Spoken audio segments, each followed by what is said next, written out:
আপনার হাতে 1 লাখ টাকা আছে, 1 লাখ টাকা আবার কি ব্যবসা করা যায়? 1 লাখ টাকা আমি 3টি ব্যবসায়িক আইডিয়া দেবো, যে 3টি ব্যবসা করলে আপনি নিশ্চিত আপনার পরিবার নিয়ে ভালোভাবে চলতে পারবেন।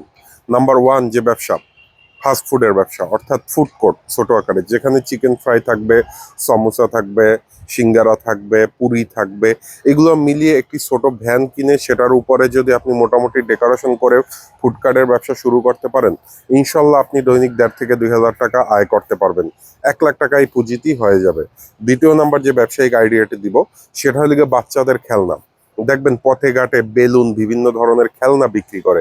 এই বাচ্চাদের খেলনায় কিন্তু 50% লাভ, অর্থাৎ আপনার 50 টাকার মাল আপনি 100 টাকায় বিক্রি করতে পারবেন। আর বাচ্চারা দেখলে তো কথাই নেই, বাবা মা তারা আবদার পূরণ করতে বাধ্য হয়। এই বাচ্চাদের খেলনার ব্যবসাটা আপনি করতে পারেন। 3 নাম্বার যে ব্যবসায়িক আইডিয়া দেবো, আপনি একটি চটপটি ফুচকার দোকান দিতে পারেন। বর্তমানে চটপটি ফুচকা কিন্তু ব্যাপক আকারে সব জায়গায় চলে।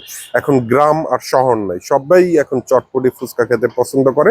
আপনি এই চটপটি ফুচকার দোকান দিয়ে আপনার পরিবার ইনশাল্লাহ খুব সুন্দরভাবে পরিচালনা করতে পারবেন এবং দৈনিক 1 থেকে 1,500 টাকা ইনকাম করতে পারবেন, অর্থাৎ মাসে 30,000 টাকা আয় করতে পারবেন।